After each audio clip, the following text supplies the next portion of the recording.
Hello everyone, Blaze here, finally back again. I've been gone for ages because I've been ill. That's pretty much the main reason I can give. There's a few minor ones, but for the most part I've just been ill constantly, over and over again, with different illnesses, reoccurring illnesses even.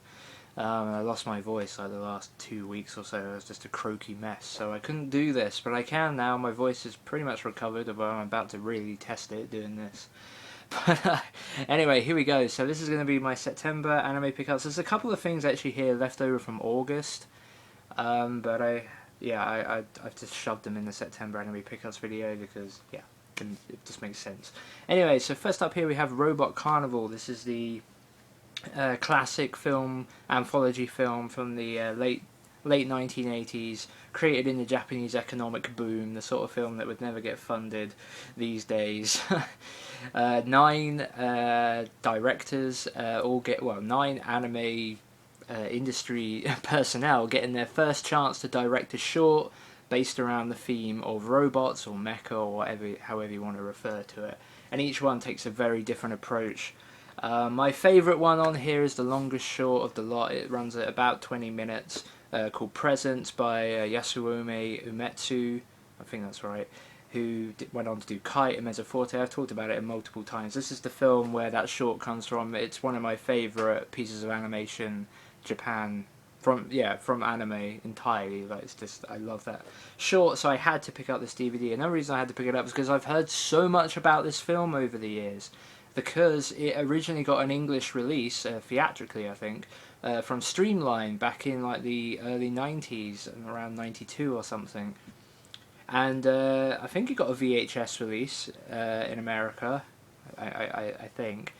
But for some reason it never come to DVD. I don't know what that was, if it was to do with rights. I can only imagine that's probably the most likely candidate.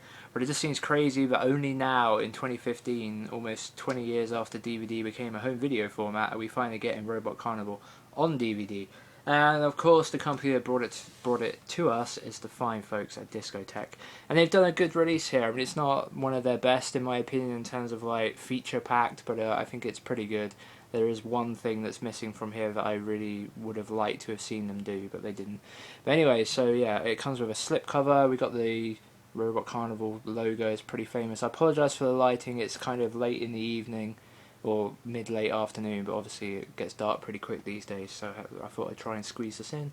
But anyway, got the spine and the back, and just like all Discotek slipcovers, it's exactly the same underneath, but hey, slipcovers are cool, so I'm not going to complain.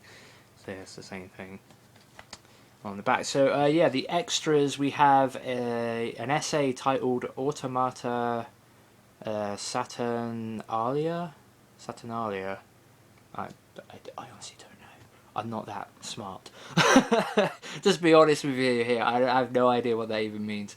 But anyway, it's a new essay about the film by Anime News Network's Mike Toole, who does fantastic work on Anime Network. He's in general one of the most famous anime nerds that I know, who just seems to know his stuff.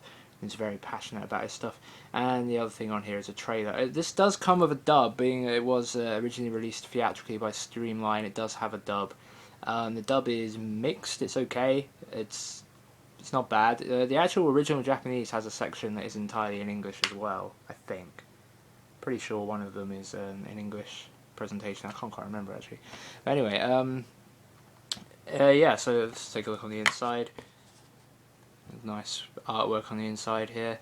So the thing that's missing from this release, I think really would have added to it, is something that Discotek have done quite a lot of, and I don't know, maybe they weren't able to get the rights to do this, but they didn't do a commentary track, which I thought was slightly disappointing. I would have liked to have seen one, but there is the essay from Mike Toole, which I haven't read yet, but I have watched some of this. I should say, I've watched Presents on this already. I haven't rewatched the whole film yet, but I did put it in and watch Presents. So yeah, that's Robot Carnival. We're almost 5 minutes into this video. Let's move on, shall we?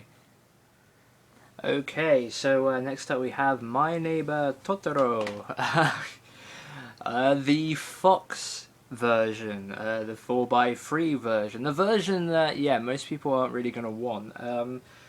I picked this up solely for the dub. I already have the film on Blu-ray and a Blu-ray DVD combo that came out in the UK. I love My Neighbor Totoro. It's one of my favourite Studio Ghibli movies. It's not really... It's hardly a controversial statement, but yeah, I really do love that film a lot. And yeah, I was really curious to check out the Fox dub, which is the one...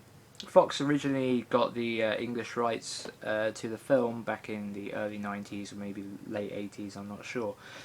Before Disney, you know, took a blanket over pretty much most, if not all, of Studio Ghibli's films and redubbed pretty much all of them. In fact, they did redub all of them, including My Neighbor Totoro. But unfortunately, before Disney came in and got the rights again to My Neighbor Totoro, especially, Fox did put out a DVD release, and including their version of the dub. Like I said, I was just curious to check it out. I think the Disney version is definitely a superior dub, but I really wanted to check it out. This DVD is bloody hard to find these days. I ended up getting it for an absolute steal, but I had to be patient. I was flabbergasted by the prices that this was going for now on you know, Amazon and eBay and such. It's up there in the $70 to $100 range, and I'm guessing, I mean, it is sort of a collectible release, but only if you're looking for the dub, because otherwise there's no reason you'd want this version, because it's dub only. There's no Japanese on it. I'm pretty certain of that. Yeah, it's dub only, and it's in 4:3, which is obviously, you know, a square rather than widescreen, so it's not even anamorphic widescreen. So yeah, there's really no other reason to own this DVD other than to get the dub, and that the art is, you know, different. I kind of like it. It's not terrible by any means. So yeah, this is the thing, the spine. Unfortunately, my spine on this release is sun bleached. It's a shame, but it's not too bad. But yeah, I ended up picking this up for only a couple of pounds. I basically just scoured eBay, or whatever the right word is. Yeah, I kind of just went on eBay UK day after day after day after day, waiting for it to come up, because I'd seen that it does come up irregularly on eBay UK, and it came up in a really nice cheap auction, and I ended up winning it for just £3 or something. So I was so happy, because, as I said, in America this is a very expensive release, and yeah, it's hard to find. Certainly for that price, you'd be really, yeah, I think it'd be almost impossible to get it at that price in America these days, unless you caught it at like a flea market or something. But anyway, yeah, that's My Neighbor Totoro. Not really too much else to say about it, other than I was curious of the dub. I checked out the dub. I thought it was okay, and it was a nice experience to, yeah, I just wanted to hear it. So yeah, let's move on. Okay, next, just quickly, you might remember I picked up Vampire Hunter D, the original 80s film, on Blu-ray from Sentai Filmworks, and I mentioned that unfortunately, even though Sentai did go and redub Vampire Hunter D, they were not, they either didn't get the license to or chose not to. They didn't include the original streamlined dub, which was included on the Urban Vision DVD. So the actual pickup here is the Urban Vision DVD version, so I could have the dub. I did have this, sort of, I had a bootleg version, and now that the Sentai release came out on Blu-ray and DVD, this version isn't quite as hard to find. It had gone down in price, but I remember there was a time where this was going for like $30 on its own, you know, way before the Sentai license, etc. So anyway, yeah, so I decided to pick this up, so I can have the official release now, since it's pretty easy to get hold of. It was dirt cheap at £5, and yeah, I picked it up solely to get a copy of the streamlined dub in my collection officially, rather than my old bootleg, which I believe I've thrown away. I can't find it. I was going to do a comparison, but honestly the only difference is the Urban Vision logo, and, you know, some of the more technical stuff. But yeah, other than that, it's pretty much a carbon copy of the bootleg version I had. So yeah, anyway, moving on. Okay, so next up we have Tokyo Godfathers on DVD. I mentioned in my Satoshi Kon art book video that I am a huge fan of this film, but I didn't own it officially in any format. I became a huge fan of it quite recently, actually, only last year.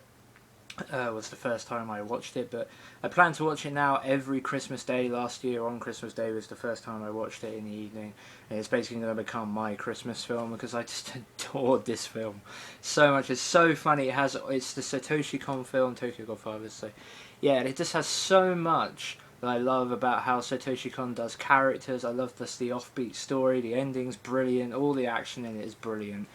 It's just, yeah, it's a fabulous, fabulous film. And it's very different to his other stuff in tone, although I haven't seen Millennium Actress yet, but in terms of tone, it's very much more down-to-earth, grounded story.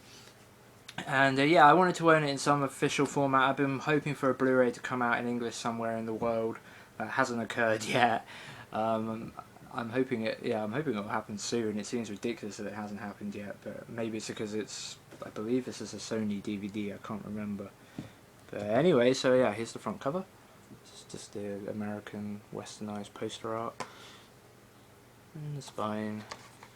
And the back, the special features, basically original Japanese language. It does have a dub as well. Making of, featurette, theatrical trailers, and trailers for other things. But on the inside here we got some nice stuff. We got an essay by Ken Eisner, who's from some sort of film variety magazine or something. But yeah, it's a pretty decent little essay. It's a fun read. Some other Sony stuff. And then we got a character illustration print from Satoshi Kon himself of the main female character from the film. There's a nice little bonus, and this is like a stiffen card type thing, so it's nice quality. There's a nice little bonus. So yeah, Tokyo Godfathers, highly recommended film if you haven't seen it. And if you haven't seen it, maybe wait till Christmas. You know, if you can find a copy, buy it and then watch it around Christmas. I think you'll really enjoy it. So yeah, that's Tokyo Godfathers, one of my favourite films. I'm happy to own it in some format at least, and I'll be looking forward to a Blu-ray eventually, hopefully, fingers crossed. Okay, so next we have Tokyo Magnitude 8.0, the complete collection on Blu-ray. I say this many a time, but something I should have picked up a long time ago, been meaning to do so, finally found it for a really good price, so you know, I kind of wish I'd bought it earlier though, because once I sat down to watch it, I couldn't stop watching, and I marathoned the entire series in a single sitting. It's a fabulous little series. Basically, the film is about a young brother and sister duo who, while visiting downtown Tokyo to buy their mother a present, Tokyo basically comes under attack, but experiences a huge earthquake at 8.0 levels, magnitude 8.0, and yeah, just starts ripping Tokyo apart. The earthquake actually lasts very short amount of time, as you know, earthquakes tend to do. They don't last forever, and it's a lot of the continued suspense occurs with the aftershocks of the earthquake as buildings continue to collapse, etc. It's a very good story. It's a very heartfelt story. There's lots of bits I liked about it. There's a couple of things I didn't like about it. There's a couple of parts of it where it kind of tried too hard. I think it gets very emotional near the end.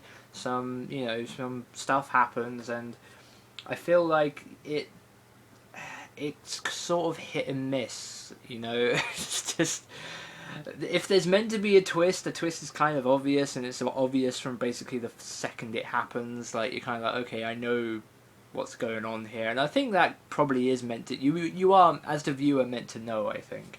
But at the same time, it kind of then, as a result, even if you are meant to know, it sort of drags out that part of the show for quite a long time, and you don't see an ending to that for quite a while. And yeah, I felt like towards the end it tried to make me cry a little bit too hard, and as a result it failed. But other than that, that's not to say it might work for you, and if it did work for you, if you've already watched it, then I have no qualms about that at all. Like, I think it certainly is a very effective series. It just didn't get me, I think, the way it had perhaps wanted to. But other than that, I really enjoyed it. I gave it an 8.0 out of 10, conveniently. I'm pretty sure that's what I gave it, 4 stars. Maybe 9, 4.5. But yeah, anyway, yeah, Tokyo Magnitude from Made in Japan. Really happy to finally pick this up on Blu-ray. It's dubbed in English, and yeah, it's a good little series. Certainly worth checking out. as I say, I watched it in a single sitting, so yeah, it was a solid series and I enjoyed it a lot. And it's very unique in terms of anime. Like as far as I'm aware, there aren't too many anime about this scenario, at least not dragged out to a television series length either. Obviously, this actually got this was meant to be aired in Japan at the same time, effectively as the earthquake of 2011 and tidal waves, etc., tsunamis happened. So it got delayed for a long time, and I felt that probably delayed its release over here for a while as well. But yeah, anyway, Tokyo Magnitude 8.0.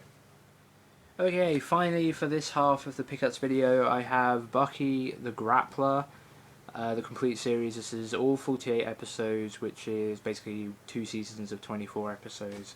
That was this adaptation of Baki the Grappler. There was an original adaptation from back in the 80s, based on a long-running manga series that, yeah, I really like the original OVA that I think it was Central Park Media put it out, pretty sure.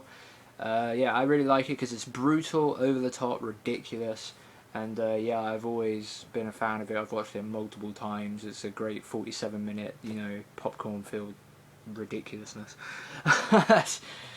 So anyway, whatever. So yeah, this is the Viridian collection release of this series. I've been dying to get a hold of this series, and dying to get a hold of this release in particular, because it's, you know, 40 episodes, but it's only like 2 DVDs width on the shelf. It's a really nice fin pack release, and I've been, yeah, trying to track it down for a good price. It's been out of print for a long time, and yeah, it's not been an easy thing to track down, but I finally got a copy off eBay UK for only £20, which is well under half of what it would have cost me elsewhere, so I was really happy. And not only that, this version I have here is in really good condition, given the sort of packaging this release has with the, you know, the card. These things tend to be very susceptible to shelf wear, and a lot of the copies of this release that I've seen around have been really in poor shape, really rugged, etc. So yeah, I'm really happy to be not only pick this up on the cheap, but in really nice condition. So yeah, here's the front, spine, and the back. I'm looking forward to watching this series at some point. At 48 episodes long, obviously it's a nice longer series, but not too long. So yeah, and I've been in the shonen vibe right now. I'm currently making my way through the last 100 episodes of Dragon Ball Z that I haven't seen. Got about 50 episodes left, so I'm looking forward to finishing that and maybe moving on to something else. I don't know. So yeah, it's the first part and some of the advertising crap. This is the second half of season 1, and discs. Which the discs are basically just what's on the front and back of these fin pack cases. But the only other way to get this release, I think, is in the singles, which is 12 singles, which made up 2 art box season sets. I believe that is the only other way to get a hold of it. So in 2015, if you're not looking to collect art boxes of a series like this, I guess, yeah, this release is really quite desirable, which I think is why it's gone up in price over the years after it's been out of print, because it's definitely the most preferable way to get a hold of this show these days. So yeah, that's Baki the Grappler. Really happy to have it, as I said. Looking forward to it, watching it. I don't know when it will be, but hopefully sooner rather than later. So yeah, that's Baki the Grappler. That's been my first half of the September anime pickups, although there was a couple of things from August. I have some Blu-rays and a complete TV series and a OVA series from the 80s on DVD to show next time. And then I've got everything from October eventually as well, as eventual unboxing for Fullmetal Alchemist on Blu-ray. So yeah. That's it. I'm back hopefully for the long term. Hopefully I won't get bombarded by more germs and illnesses and be out again for a long time. Yeah, so sorry it took so long to eventually get back into the swing of things. Hopefully I'll be making videos a lot more regularly. I won't be making another 2-month break. So yeah, I've been Blaze. Thanks for listening to me waffle on again, and I'll see you soon.